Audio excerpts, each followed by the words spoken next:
taisha wedu Jesu Kristu ubaba wenkosi yethu Jesu Kristu musiki wedenga nenyika umdali wezulu nomhlaba makomo namapako intaba lembalu namatsime emvura nazose zilimo lemthombo yamanzi nakonke ukukho Mari unamazano unezano risingachinjwe navanhu uNkulunkulu oleqhinga elingaguqulwa ngumuntu Roma 11 verse 33 uba Roma 11 verse 33 His ways are past finding out indlela zakhe ziyadlula ukucabangisisa ndiye dombo ramakhore nguye idwala lokuqedisisa ndiye mambo wamadzimambo nguye inkosi yamakhosi ndiye Mwari unamasimba ose nguye usomandla Jehova Jire uJehova Jire Mwari wakambopudzwa pamakomo machene eMoria uNkulunkulu wadunyiswa entabeni zaseMoria vakamunamata makarekare kusvikira zvino abamthandaza endulo kufikela manje havana kuwana nguva yekuzorora abafumananga ithuba lokuphumula paupenyu bwavo napakurarama empilweni zabo nokuda kwekufamba murwendo ngenxa yokuhamba ehambweni lolu mune matambudziko okunenkinga mune nhamo okunenkinga mune hondo okunempi nehondo yose yaSathane empi yonke kaSathane amen Matthew 8 verse 20 kuMatthew 8 verse 20 Jesu achitaura pamusoro pokumuteerera uJesu ekhuluma endabeni yokumlandela vakavapindura akati wabaphendula esithi mungubwe dzine mwena wathi amakhanka alemilindi neshiri dzokudenga dzina matendere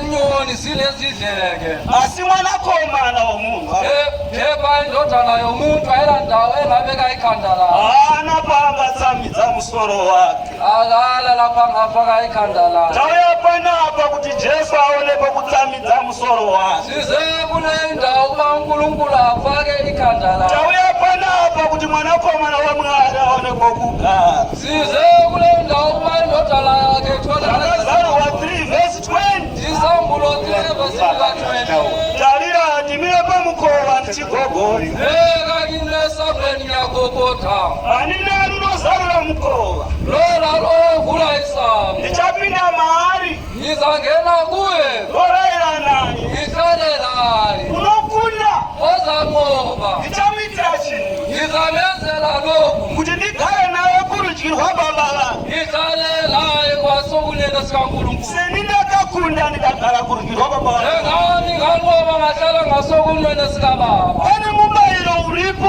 pakunamata Mwari kulo mvuzo okhona ekuthandazeni mapisane ma-27 amahubo 27 Davhidhi achizivisa vanhu uDavide esazisa abantu chinangwa chokunamata kwake nekuda Mwari kwake injongo yokuthandaza kwakhe lokufuna uNkulunkulu wakati chinhu chimwe chete ndakakumbira kuna Jehovha wathi into enye ngayicela kuJehova ndicho chandichatsvaka glorious iyo engiyifunayo kuti ndigare muimba yaJehovha mazuva ose upenyu bwangu ukuba ngihlale endlini kaJehova insuku zami zonke akagadzirwa akaitwa the African Apostolic Church ukulungiswa kwenziwa yi-African Apostolic Church is beyond excellence kudlula ubuhle bonke zvakapfuura kufunga kwavanhu kudlula ukucabanga kwabantu kana uchiona matangiro atinoita chechi noma ubona uqala sikwenza inkonzo ndopaunotoona kuti hausi muchechi uyabona ukubana usikho enkonzweni notinotanga chechi tichitokilema 10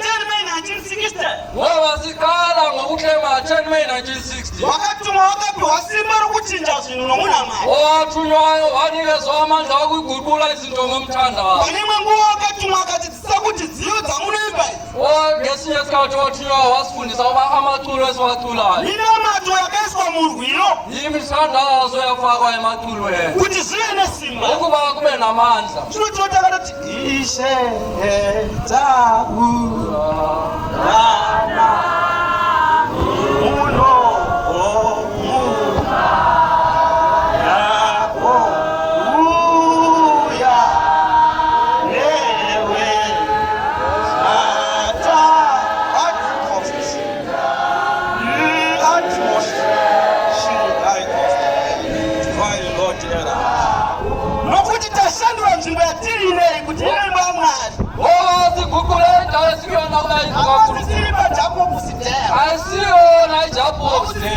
ukalisananisha mwali yako awuhlalanga lo mngane wakho wakalisana nemutima wa mwali uhlalisana nesithunywa sikaNkulunkulu kuti umupe zinobva pamwoyo wako uba umnikeze uswazi zinokatala vanhu vanenge vakamudhurira mwari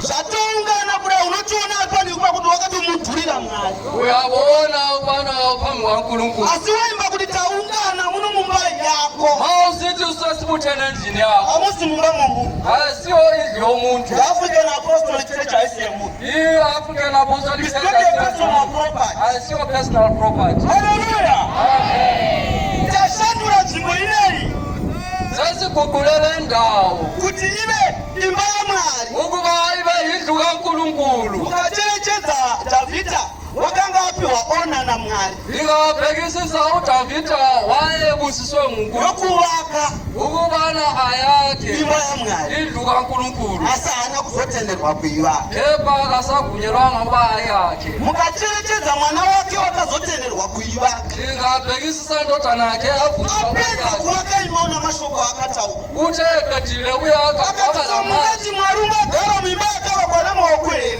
athi uNkulunkulu engahlala endlini yakho yezandla zabantu sezvinganzi unoshayiwa shuwa ngukuba mwani uyaswela iko kudenga denga kusingamulingani ngoba ezulwini akumlingani. jesu wakati uJesu wane mwena wathi amakhanka alemilindi asi mwanakomana womunhu haana paangatambidza musoro epha indodana yomuntu ayilandawo pavanhu vari pachechi jehovha vari kutsvaka pokutsamira musoro wake uNkulunkulu echechi udinga lapha angafaka asi ikhanda haana paari kukwanisa kutsamidza musoro wake epha akayifumani leyo ndawo.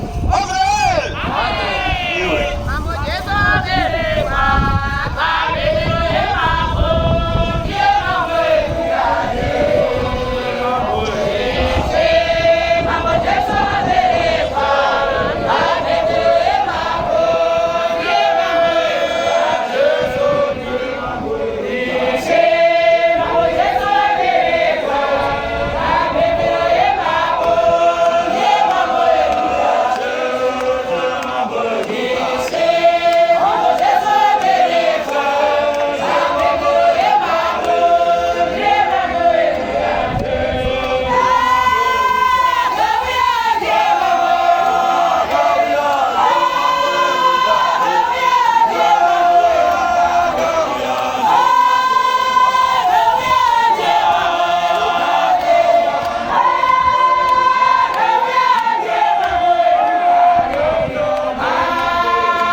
Amagarment.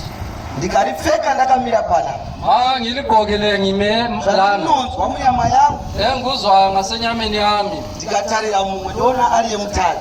Ngimambheka omunye ngimbona eyisoni. Kana vhangeri chiparidzo. Hayi vhangeli lishunyayelwa. Ndinototi iri kureva nhingi. Nyawe ngisithi itsho uzibani. Ndinotoziva vanhu vanotadza. Ngiyazi abantu abawonayo. Ndichitovapa mhosva idzodzo. Ngibanikeza umlando. Ndichitoudzawo vamwe kuti nhingi mutadzi. Ngitshela omunye ukuba uzibani. Totiwanda tichiti mutadzi. Sibanengi sithi uyisoni. Uyo patiwa.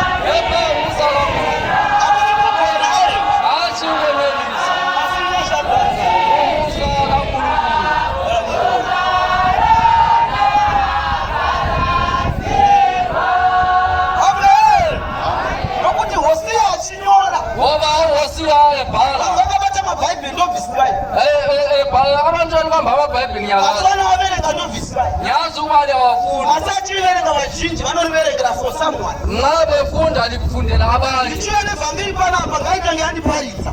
Ngisiza le vhangeli kumele ingishumayele. Kwene vhangeri yomunhu. Hasi kuza le vhangeli yomuntu. Amen. Yo vhangeri yaJesu. Yiwo ivhangeli kaJesu. Lokuthiwa kwaPaulo mwajawa. Yiko ukuthiwa kaPaulo mwajawa. Hosea 4 verse. Hosea 4 verse 6. Vanhu vangu vaparadzwa nemhaka yekushayiwazi. Abantu bamba yabhubha ngenxa yokuswela ulwazi. Takawaparadza kushayiwazi. Owababhikisayo ukuswela ulwazi. Mateyu 12. uMateyu 12. Jesu wakati vanhu vacharegererwa zvivi zvose. Wathi abantu bazathethelela izono zonke. Nokumhura kwose. Lokwephula konke. Asi vanomhura mweya mutsvene waMwari. Kepha abasola umoya oyingcwele Havangaregererwi. angeke bathethelele. Panguva zvino. Isikhathi samanje Kana panguva inouya. noma isikhathi esizayo. Amen. Ngati vanomhura mweya mutsvene Abasola umoya kaNkulunkulu havangaregererwi. abathethelelwa. Kunyange ndikamira pano ndikachema. Noma ngingama phambili ngalila. Tinozonetsa kunzwisisa kuti mweya mutsvene wacho chii. Okusihluphayo ubana sizwisisa kuba moya oyingcwele yini. Zvochida mweya waMwari kuti utidzidzise kuti mweya mutsvene waMwari chii. Ngikufuna umoya kaNkulunkulu usifundise kuba umoya oyingcwele yini. Amen. Verenga shamwari. Muprofita Jeremiah 31 verse 31. Amen. Tarirai, mazuva anouya ndizvo zvinotaura Jehovha. Amen. Kukanzi mazuva anouya ndozvinotaura Jehovha, kune zvinhu zvinenge zvakaita. Insuku ezizayo kuzakhuluma uJehova. Nokuti Adamu akasikwa naMwari. Ngoba uAdamu wadalwa nguNkulunkulu. Awa yechitatu neFriday.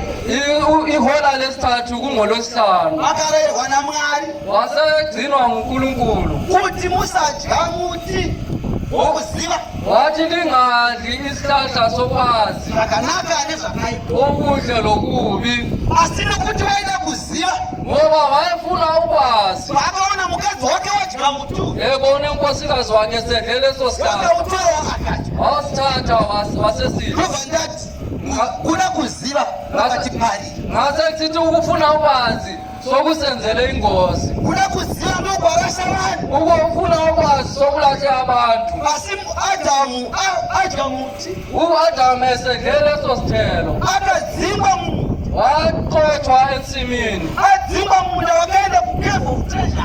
Uthe eseqothiwe waya e-cave of treasure. Asika imomo mukave. Wasengenile kulelo bhalu. Vari mumunda waisaziva zuva kupera kwaro Wangasakwazi ukushona kwelanga kana kutsva kwaro. Kupisa kwaro. noma ukushisa kwalo. Haleluya. Amen. Asi wapinda mukave, Uthe esengenile kulelo bhalu zuva rakandiranyura. ilanga selishonile. Munhu akatadzira Mwari nokuda kuziva, Umuntu onela uNkulunkulu ngokufuna ukwazi wakatadza kuziva kuti usiku. wayehluleka ukwazi ukuba sokumnyama. Wakazvirova pasi akazviuraya Wazishayelela phansi wazibulala. nokuti waka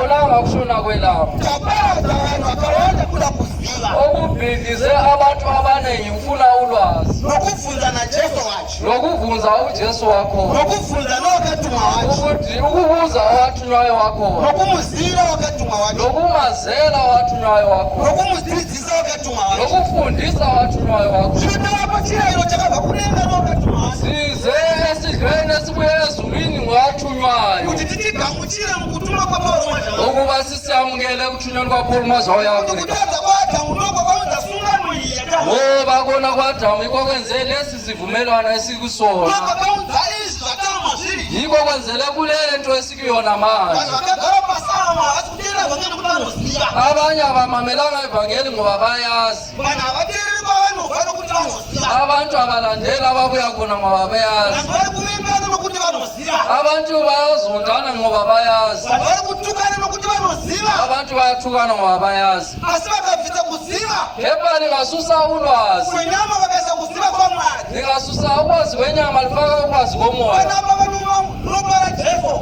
lingaphuza igazi kaJesu vanodya muviri wakristu lidle umzimba kaKristu vasingaudyiri kuropa lingadleli kusona vachiudyira upenyu usingaperi dlela ukuphila kungaphakade nokuti mwari wakada nyika nokudaro ngoba uNkulunkulu wathanda izolo kunjalo kuti wakaipa mwanakomana wake wathumela indodana yakhe wakaberekwa ari mwe chitoko ozalwe emunye kuti anine ndodana paararege kufa kuwerola lokula kwena ngabhu asave noupenyu usingaperi ebabe nokuphila kungaphakade mwari haana kutuma mwanakomana wake panyika uNkulunkulu kathumanga indodana yakhe ezweni kuti nyika itongeswe naye ukuba umhlaba uthonisiswe kuti ngaye nyika iponiswe naye kodwa umhlaba usindiswe ngaye kutongwa nokuku ukuthonisiswa yilokhu kuti chiedza chakomera panyika ukuba ukhanya kweza ezweni asi vanhu vakadarima epha abantu bathanda okunyama kupfuura chiyero ukwedlula ukukhanya vakada kutsvakira mwari abantu bafuna kuonera uNkulunkulu kupfuura mwari ukudlula uNkulunkulu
asabeni sonke ezulwini. Akuna anofana kusara mudenga la Mwari. Akuna kumele asale ezulwini kaNkulunkulu. Ande itose Asabeni sonke ezulwini.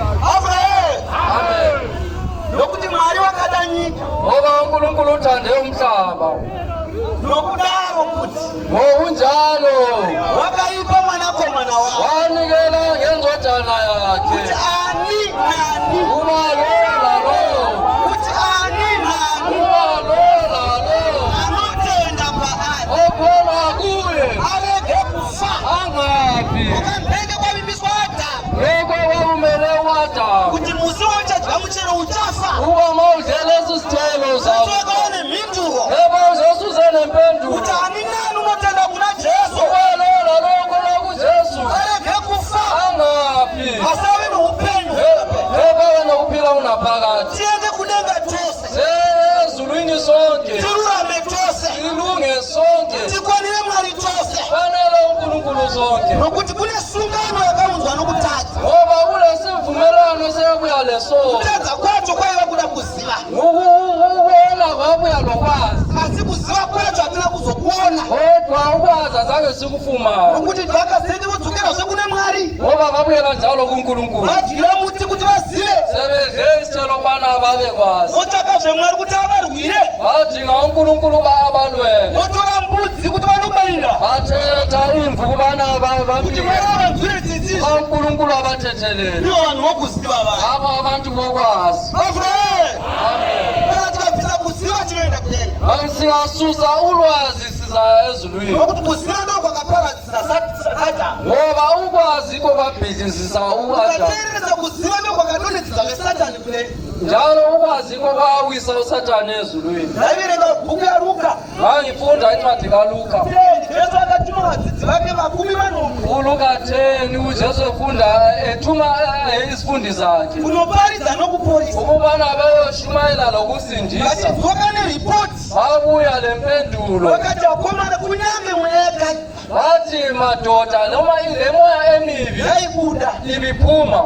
Asi Jesu wakati uJesu wathi tarira wathi bheka ndaona Satani achiwa kudenga semheni. ngibone uSathane siwa ezulwini njengombane. Asi musafara nechinhu ichi bedzi. Kepha lingajabuli ngalokhu. Asifara kuti mazita enyu akanyorwa. Kabulani ukuba amagama enu abhaliwe ezulwini. Tisafara nezvipo zvatakapiwa bedzi. Lingajabuleli izikwela zinikezwayo. Tifare kuti mazita edu akapiwa bedzi. Kabulani ukuba amagama enu abhaliwe ezulwini. Tisafara nekugona kuparidza bedzu. Lingajabuleli ukushumayela Nekugona kudzidzisa bedzu. noma akwazi ukufundisa Nekugona kuprofita bedzu. noma akwazi ukuprofeta. Nemasimba ese aMwari ese. Amandla kaNkulunkulu elinawo. Kuti ukabaka ruoko rwako madhimoni anotowa pasi. Ungaphakamisa izandla amadimoni ayawo. Asifara kuti zita rako. Jabula ukuba igama lakho libhaliwe ezulwini. Vanhu vakararama nguva huru Abanye basinda vasingazivi chavanonamatira. bengazi abakuthandazelayo. Nokuti Jesu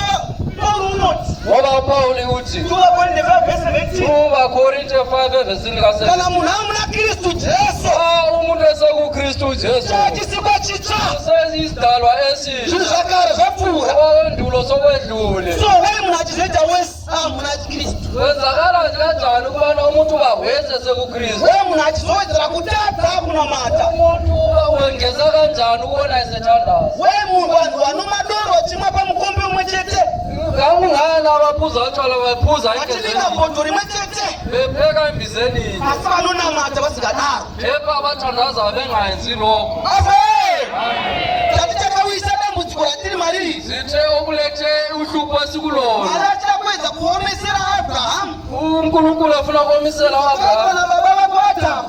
Sithi ukuona kukaAdamu Akatirwadza nokuti chinhu chandaida panyika ngoba into bengiyifuna munhu emhlabeni ndiye wadakada kufura zvisikwa zvose. umuntu ngimthandile udlula izidalwa I zonke. gave him dominion over all things. Ngimnike ukubusa phezu kwento zonke. Kuti munhu akakuti muzita raJesu munhu afambe anofamba. Ukuthi ungathe igama likaJesu umuntu angahambiyo Munhu naye. akarayira chinhu muzita raJesu chinoita. Singalayela ngegama likaJesu kwenzakala. Mwari akazvipa munhu izvozvo. uNkulunkulu kunikeze umuntu lokho.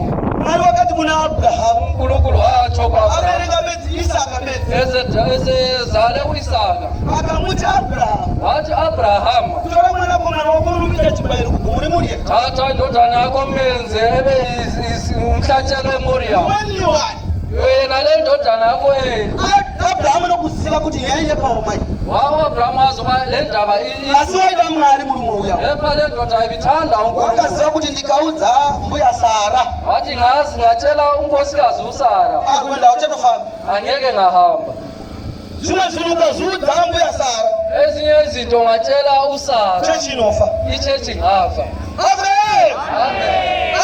Abrahamu akatora mukadzi wake wake mwana wake Abrahama wathatha indodana yakhe navashandi vake nezisebenzi zakhe kwakupinda mugwena. wangena ehambweni. Haana munhu akaudza Kazange etshele omunye. rwendo rwaJesu achibva kuGetsemani. Lunjengohambo lukaJesu esuka eGetsemani Herodi kuva kwakafasa achitongera. ehamba endlini kaHerodi lekaKheyifasi. Pane mumwe achinamata Mwari Kwenye indawo ethandaza uNkulunkulu. wakatikumbira kuti mukomboyi uyu Jehovha dai waipfuura. Wathandaza sithi inkezo leyo ingadlula. Zvakatanga zvaratidzwa Abrahamu izvo. Waqala kuboniswa uAbrahama Anoziva lo. kuenda kuMoriya. Esiya endaweni yaseMoriya. Vakasvika chihambwe pakusiya vashandi vakati handingasvika. Wafika kwenye indawo wachiya Vanozoita evidence. wathi kuzawuba lobufakazi. Vanozoita evidence yokuti vakafira pana paIsaka. Kuzawuba lobufakazi uba uIsaka ufele la. Mapurisa akauya namadhoketi namakoti akaita. Amaphoyisa angeza lamadoketi. Vakavasiya akafamba zvechinhambwe. Wabashiya wahamba umango. Isaka was eager to know uIsaka ubefuna ukwazi. kuti naye baba matikuenda kunobaita. Baba sihambe kuyanikela. Tinogwana navatoliri. Ngapho imvu ikuphi? Abrahamu akati Jehovha jire. Wawuthi uAbrahama athi uJehova jile. Lord will provide. uNkulunkulu uzazinikeza. Abraham! Amen. Achisvika ukatora mwana. Wafika wathatha indodana Akamisa paaltar. wamfaka ealtari Wakatora banga. wathatha Kuti ummese abayire mwanakomana wake umwe chete. ukuba ahlabele indodana yakhe eyodwa Atofasa asina mwana. efe salengela ndodana. Asi Jehovha wakamuitira tsitsi. Epha uNkulunkulu wamenzela umuntu. Varenda kupruva kuoma kuruponiso rwatoda vanhu. uNkulunkulu efuna ukuprova ubunzima Iwewe bakho. izvezvizvi ukanzi pledza mari. Wena matopledza imali Ndikufambisa basa raMwari. ngokuba uhambise umsebenzi wami Unopa maconditions emari yako. uyapha amakondishini kule mali yakho. Amen.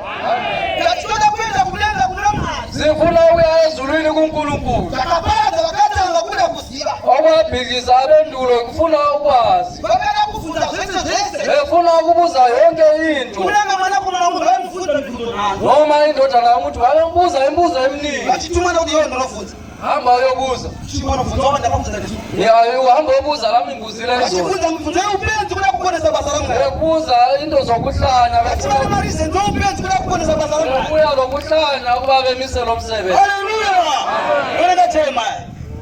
Dai. Yes. Mazuva anouya. Mazuva akatuuya. Hayi le nsuku sezabuya. Izvozvotaura Jehovha. Jehovha wakatotaura. uJehova sowakhuluma. Hatichaita sungano itsva. Sungano yatiri pairi itsva iyi haidi kana kulanga. Lesi sivumelano sintsha Yakabva kure kure. sibuye ento ekude. Itsva sungano iri panapa. Yona lesivumelano sikhona. Mukaona ungano iri panapa iyi. Ngingabona umbuthano olana. Vanhu vakazvipira kuti vatsvake Mwari. Abantu abazinikele ukuba bafune Vanhu uNkulunkulu. vanoda Mwari. Abantu abafuna uNkulunkulu. Vanoda Mwari moyo wose. Bafuna uNkulunkulu ngenhliziyo Vauya zabo zonke. pasungano itsva. Babuye esivumelwaneni esitsha Kuti vave vatsva muna Kristu. ukuba sibe batsha kuKristu Jesu. Vakwanisiswe muna Kristu Jesu. Ibanisiswe kuKristu Jesu. Dai. Mazuva anouya. Izvozvotaura Jehovha. Hatichaita sungano itsva neimba yaIsraeri. Imba yaIsraeri ichaitwa sungano nayo itsva. Indlu kaIsrayeli leyi kuzayaba lesivumelwano esitsha. Ndokusaka mutumwa asingagona kumbonzwisisa. Panapa inini ndotoona kuti kunzwisisa mutumwa unogona kuda kumunzwisisa everyday. Nokuti vanapita kuna Jesu zuva nezuva vaigona kumuona nechimwe chimiro vakabvunza. Ndiko ukuzwisisa kwathunayo kwahlula abaningi. Vaigona kumupa rimwe zita. Babefika kuJesu ngolinye usuku lemphela elinye igama. Peter achibvunza wakaibva mwaona kuti murenge. UPeter bembuza wathi abanye bathi ngu-Elijah. Nokuda muziva chaiko chaiko. Ngenxa yokungamazi. Pauro mazva vakuda muna muziva here varume. uPaul mazali amazi na. Maparidziro akaita rudo makadzi vene. Ukushumayela kwakhe lakuzwana. Pauro mazva vakuda. uPaul mazha uyaAfrika. Hallelujah.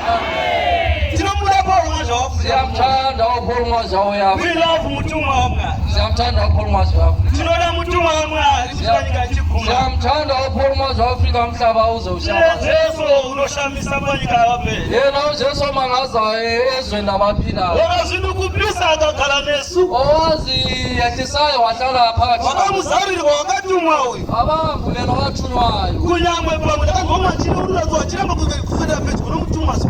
Noma abaye Uyendi kunopafadza besithi woza ngusindi. munhu unogara panyika uyu. Ngumuntu ohlala ezweni. Munhu unogara panyika uyu. Ngumuntu ohlala nabantu. Ati vanhu vacharegererwa havo zvinhu zvese zvavakaita. Yebo abantu bazathethelelwa izono Asi chivi chokuvhura Munhu mweya mutsvene. kepha isono sokusola umoya vanoti wengcwele hauregererwa. bathi awuthethelelwa. Pamwe kutopenda kunoita vanhu kusakwana kuti vakatokondemwa kare. Uko mhlawumbe ungazwisisiwa abantu behlanye Nokumvura mweya mutsvene waMwari. ikwela umoya wengcwele. Vamuziva Jesu kuti mwana wamwari uyu. Amazi uba ngujesu indodana kaNkulunkulu. Vakakamurira pamuchinjikwa zvakadaro. kepha bambethelela isihamba Vakamuziva sakhe. kuti Paul Mwazi waFrika ndozavari panapa. Abamaziwa uba nguPaul Mwazi waAfrika Asi webabalala vanobvunzisisa zvaanotaura. kepha ababuzisisayo okhulumayo Vanode kuziva kuti wati chii.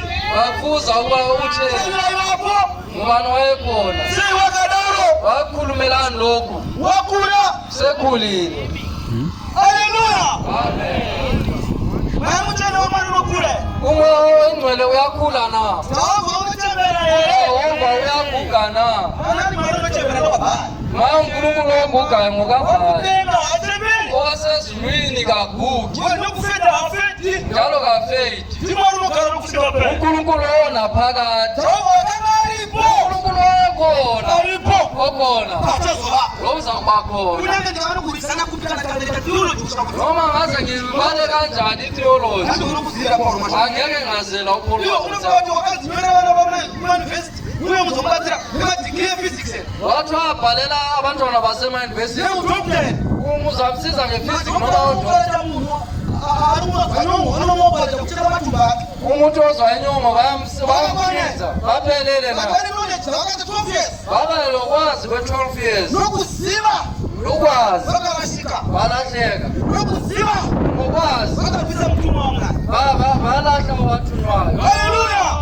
Handina kuti muri kurwisa. Asina Angeke kuziva kuti kuisa uri kukutanira. awubisa uyalwisa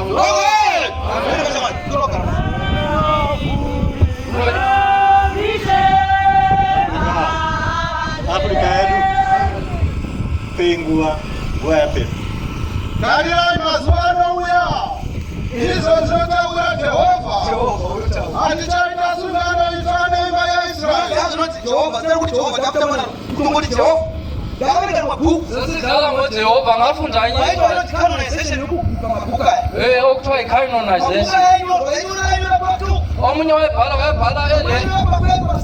omunye wayebhala ngasehlazini Inyorwa pamatepe. omunye wayebhala esikhundleni. Haizarudzwa nomweya waMwari. Lokhu kwakwambulelwa umoya Asi kaNkulunkulu hatunganidzwa mabhuku aya. kepha sekuthanisiwe lawo Vaiti zona. vakasvika pakunyora. Ndini Jehovha. Apera kunyora kuti ndini Jehovha. Babe sithi mase bebhala ukuthi yimi uJehova Bhiro pasi. babe wisela isiba phansi Vonogeza kanomwe. bayogeza ka-7 Kusvika vonyora kuti Jehovha. ukuthi Jehova Vonogeza kanomwe. bayogeza njalo Jehovha ka-7 unotamba nayo. awuJehova alidlala ngayo Pamwekafura Jehovha mwecheteyo. enkendulo uJehova lona Kuchitaka. azange eguquke Wakaparadza rubvira mweya Nowa. wabhikisa abantu ngensuku zikaNowa. Jesu akati adzamisa ukataura. uJehova uJesu wakhuluma esithi Nyika yeSodoma neGomora. wathi iSodom noma iGomora Icharerukirwa pakutonganiswa iyi. iza kuba asoze ibhidliziswe kakhulu Kura guta rire. ukwedlula lo muzi. Haleluya. Amen. Vanhu vakabvisirwa mutero. Abantu abasusela ukuzalelwa ngaphandle Vakabvisirwa madhimoni. abasusela amadimoni Vakapiwa zvipo zvebasa raMwari. abanikezwa izipho zikamsebenzi Vanogona kaNkulunkulu kuzoomera vanokupinda mudenga wena. bengasindelwa ekungena Nokuti ezulwini Matthew 7:21. ngoba uMatthew 7:21 Abantu vose vanoti vadini Ishe. asibonke abathi Nkosi Nkosi Vachapinda mudenga. abazangena embusweni Asi wezulu vose vanenge kuda kwani. kepha abenza intando kaNkulunkulu. Unokuziva kuda kwaMwari. Uyakwazi ukuthanda kwaNkulunkulu. Kuda Mwari, kuziva Mwari kutero wakatumwa. Ukuthanda uNkulunkulu kulandela wathunywayo. Kuziva Mwari kutero wakatumwa. Ukwazi uNkulunkulu kulandela wathunywayo. Ndikapanja kunenge ndikaramba. Noma risina kanjani uNkulunkulu akaguquki. uNoah wasala labantu abayiseve yonke kuleyo mkhumbi. Emva sesifike kule ndawo abantu sesibaningi njalo sesehluleka ekufikeni kulawo bantu sebemuvukela uJesu. Haleluya.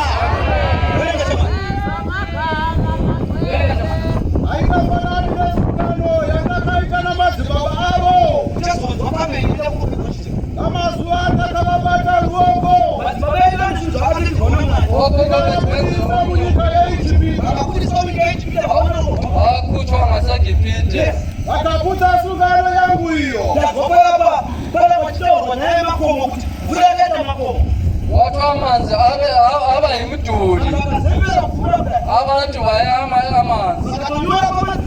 Babhala emdulwini. Amen. Izibonakaliso zenzakala. Akaputa sungano yangu hiyo.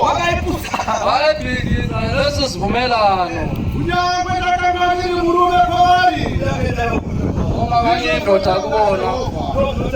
Yiko kutsho uJehova. Asi hey sungano. Hey sungano yatapa hii. Nansi sivumelano silusona. Yamthetha neighbor ya Israel. Sesiyenza thina abapostoli bakaJesu. Isivumelano esitsha. New agreement. New agreement here is not about the new agreement. Agreement entsha iyala i-new agreement. Abaramba chitawa nesu. uNkulunkulu yala ekhuluma nathi. Asi hey sungano yamthetha neighbor ya Israel. Yes. Shure kwamazuva iwayo. Ndizvo zvinotaura Jehovha. Yes. Ndichaisa murayiro wangu mukati mavo. Ndichaisa murayiro wangu mukati mavo. Ngizabeka imlayelo yami phakathi nabo. Ndichaisa murayiro wangu mukati mavo. Ngizafaka imlayelo yami phakathi nakwabo. Chinoti murayiro. Umlayelo. Umlayelo. Is the do's or the don'ts. Yikho kumele ukwenze noma ungakwenzi. Usayithatha kanje. Ungayenza ukuthi Kana kutithatha kanje. noma yenza ukuthi. Amen. Amen.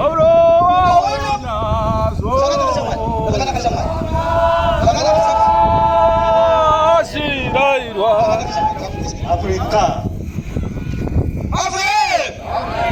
Chinoti murayiro. Okuthwa ngumlayelo. Mutemo wamwari. Umlayelo kaNkulunkulu. Chinoti la mwari itai. Okuthwa uNkulunkulu yenzani. Kunenge mukazvichida mwari haazongozvichinjiba. Noma lingakuthandi uNkulunkulu kakuguquli. Kana mwari akati usaite upombwe kunyange ukahwita hauzonzi hwakanaka. Ngoma uNkulunkulu angathi ungafeli. Hakuna holi hatautatika kuti upombwe hwaitwa nomunhu unonzi ngobata basa ramwari kana kuti chivi chaitwa nomunhu unongodzungudza kana chivi chaitwa nomunhu unomboporesa kana chivi chaitwa nomunhu chivi chivi. Hakuna kuthiwa iholi alidalta. Kutadza Ikona. haikona kusundira vamwe nyoka. Ungajikela abantu inyoka. Zvichemei mirayiro venyu. Zikhaleleni lila labantu. Moyo muchachema. Izalila. Zvichemei. Zikhaleleni. Nokuti inonzi hamashoro the doctrine of sin. Idoctrine yesono. That's not the actual thing. Ukubona siko okwenza. Kuzonotora kusokuba. Ukuthatha siko okutshoyo. Kufunga kwamuri kuita baba kuchobva pana pamatana muchagara akashanda nokutadza. Ukucabanga okubi yikho kuona. Usuwonile ungakawo. Usufebile ungakawo. Uyalile umthulo ungakazalwa. Abagcinelwe bodwa abazangena ezweni. Halo mbuzo wabo enomsindiso wabo. Asiwo okuningi okungenisa abantu ezulwini. Ukwesaba uNkulunkulu. Ukwesaba uNkulunkulu yikho ukukhala kolwazi. Ukwesaba uNkulunkulu yikho ukukhala kolwazi. Mawusithi uyazi umesaba uNkulunkulu. Uqambela abantu amanga. Awazi. Afrika. Ndichaisa murayiro wangu mukati mavo. Vachiverenga gari pasi. Amen. Nokuti ndo chinonzi murayiro. Yikho kuthiwa umlayelo. Tenda kuleva murayiro wamwari. Sizaya ezulwini ngomlayelo kaNkulunkulu. Haleluya. Amen. Imwe mirayiro yacho havamosisika vanonzwa kuti tine 10 commandments. Yazi ukuba sile 10 Hakuna commandments. mirayiro yacho kana kutywa mumuta mako. Wakulenye okuthiwa mawuvuna Usabekeredza zvinhu zvawako. ungadedeleli lokho Kuita okufuna unopfuura. ukwenzela izihambi.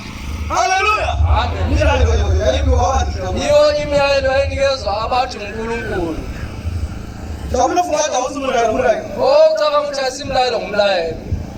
Kusathela ukuthola ngulayo. Ukungamameli kwephula umlayelo. Sawula anakuthi athikisela anasibuzisa akayenza nothikisa. uSawuli kazange wone okunye okumangalisayo. Wakuthendela kwenu thikala kuvaliwa Sawulo na Davida nothi Davida.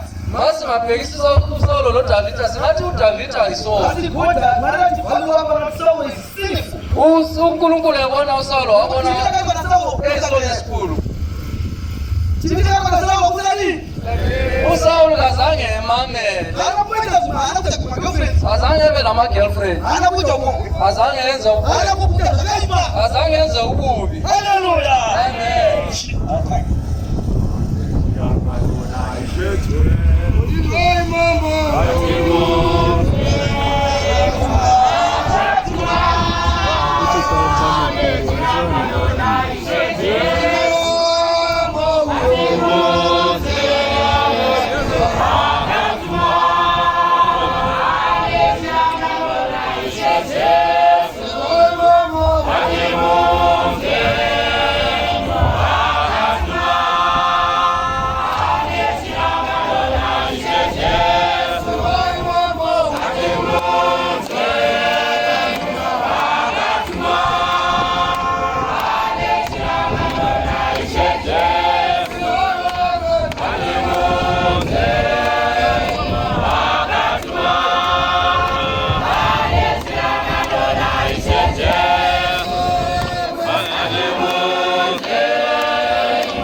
majaha yenyu vakomana. wathi lo nkulunkulu Asinini navananga. kepha mina nabatwa bami Ndichatera wakatumwa Paul majaha. ngizalandela wathunywa waPaul umazwe weAfrika. Share the many cost to the arrow journey master. Mara asimunhu wakomana. unkulunkulu kasimuntu Wokuti unopa amacondition okuti chazobatwa nomweya ndinoparidza. uba ngizabanikeza amakhondisi Kana ndingaimba nobatwa nomweya it's not your God. asi nkulunkulu lo God cannot be personalized. unkulunkulu kangeke wabapresi God will humble himself from the uttermost heaven. unkulunkulu wazehlisa He isuka was dwelling in the remotest galaxy. wahlala ngaphezulu And he came and be born in the Bethlehem's manger. wabuya wazalelwa ngaseBethlehem Akazvidzikisa Mwari. wazehlisa unkulunkulu Wakazvideredza Mwari kuti unzive iwe.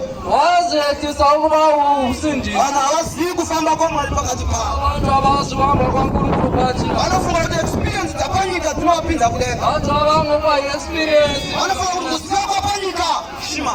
ukwazi komhlaba Vakawanda vakarwiswa nekuda kwevhangeri. abanye balwiswa ngenxa yevangeli Vakasina makarita zokurwiswa hausi muvhangeri iyoyo. abanye balwiswa ngenxa Vanapita vakaroverwa pamuchinjikwa. opetro wapetele Jeremia vakaiswa madhaka. ujeremaya waposelwa emadoni Vanaida vakaramba vachitiza. oeriya vagijinyiswa Vachikirwa zvokuti vana makungo. befuna uletele ukudlwa Vanajohani vakafa kusina meso. ojohane babhubha bengela mehlo Nokuda kwevhangeri. ngenxa yevangeli Vakaiswa kumataya. bahanjiswa entolongweni Vakatongeswa. bathonisiswa Vakamanikiswa. bahlukumezwa Asi kepha dambudziko. inkinga Vanhu vanoziva. abantu bayazi Dzimwe dzimba dzakatoparara nokuti mai vemumba imo vaiziva. abanye izinto sezabhidlika Imwe ngoba kereke yakafanira kuti muvhangeri wepakarekeyo aitoziva. amanye amabandla Imwe provhinsi asebhidlika yakafanira kuti mufundisi kana bhishopu wenzvimboyo anozivisisa. enye iprovinsi sibhidlikile ngoba ubhishop Ziva kwaisa vanhu panjoro. ukukwazi sohambise Vamwe abantu vanoziva vangwana havatopindi muchirayiro. abanye abalolwazi oluningi abangeni Nekuti kusekwa vanotori nokuziva kwavo kwenyama. ngoba balolwazi lwabo kwangenyama Vanoziva kepha abamaziyo vanopinda. bazangena Kuti vagone kuzombuka nezuva rokupera. ukuze bevuke ngosuku lokugcina Vanoziva abakwaziyo Vanobatwa nomweya waMwari. abazwa umoya dzibatwa nomweya mese. bazwani umoya lonke Zvikuru kuti muprofite. kulu bali profite Unoprofita unonaka. oprofita uyalungisa Unoprofita unonaka. oprofita uyalungisa Kereke ibandla haana chikwata munhu anoprofita. hala mqembu Haana wasingakwadzi. Vana vachiprofita vasingakwadzi munhu waprofita. akala mutu angamqembu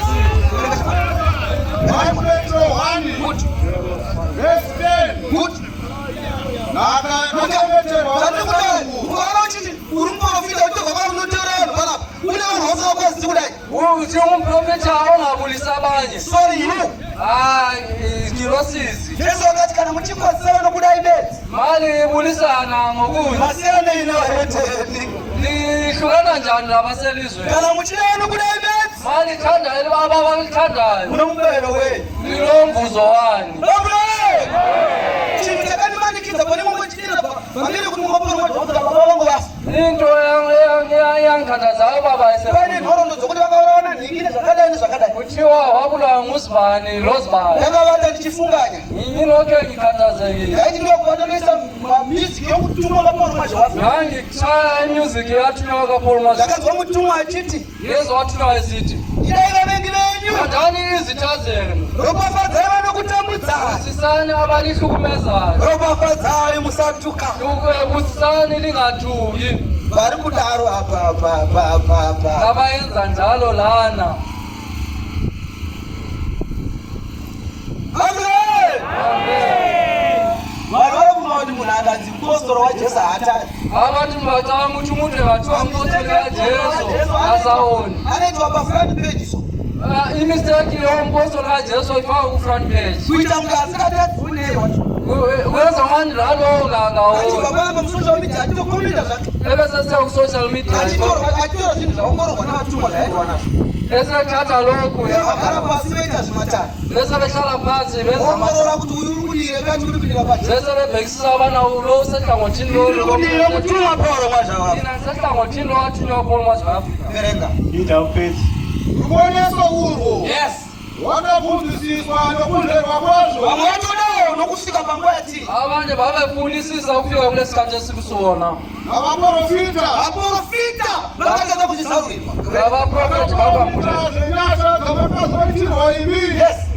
Vachibvera kuti muende ipi. Nguva yeipi. Nguva isikhathi isipi. Kona yakadini. Yakataurwa nomweya waKristu. Yakataurwa nomweya wake. Moya wakhulunywa ngumoya kaKristu. Wakaenda kuti mukati mavo. Tikaramu basi. Amen. Wetiri yakatotsvakisiswa investigation. Lesikhathi esikusona sa-investigatwa. Vaiti vakatanga inoti 7th day. Abaqala okuthiwa yi-7th day. Vanhu vakadeclare mazuva ekuguma kwenyika. Bakhuluma ngokugcina komhlaba. Vaitera kwanga kujera ka. Babedinga Kuda bedingisisa. kuzonzwisisa kuti ye ngondi ipi. Befuna ukwazi ukuba isikhathi isiphi. Apo mwanakomana womunhu uchauya. Lapho indodana yomuntu ezabuya khona. Asabana ngomudzwa iwewe. Yebo kulesikhathi otshelwayo wena. Uchatofa mutumwa wachimusiyayo. Ungizafa wathunywa umsiya. Uchatovigwa mutumwa wachimusiyayo. Uzafika wathunywa umsiya. Kana ukarambira mabasa akai. Ungayalela ezonweni. Kana ukamudaya musiso. Nga ungamhlaba ilihlo. Kana ukamuzesa. Nga ungamsola. Kana mukamupa chimiro chapanyama. Ungamnikeza isimo sasenyameni. Asi akaparidza madeko. Yebo washumayele izolo. Akati mukadzi nomwana wake waibhuruka naye. Wathi umfazi le ndoda akazahamba naye. Uyatanga wabhuruka nguva huru vachitotamudzana. Babebendiza bekhulumisana. Vachizwa ati nematauriro ake. Besizwa ukhuluma kwakhe. Ati evhangeri yake. Besizwa ivangeli lakhe. Ati amashoko yake. Besizwa ukhuluma kwakhe. Vakati ko iwe unongova. Wathi wena unguzibani. Uye basa rako unongova. Njalo umsebenzi wakho ngwani. I'm the angel of Africa. Wathi I am the angel of Africa. Only Ernest Mwasha The only Ernest Mwasha of Southern Rhodesia. in Southern Rhodesia. Vanakamisa nheyo dzavo kana kufunga kwavo. Abantu bengamisa okwabo. Vangaita their expense. Bazayenza ngentando yabo. Nokuti Paulo Mwasha waAfrica mutumwa waMwari. Ngoba uPaul Mwasha waAfrica isithunywa sikaNkulunkulu. Ishe akomba nokuzabada mwana kashinokusika.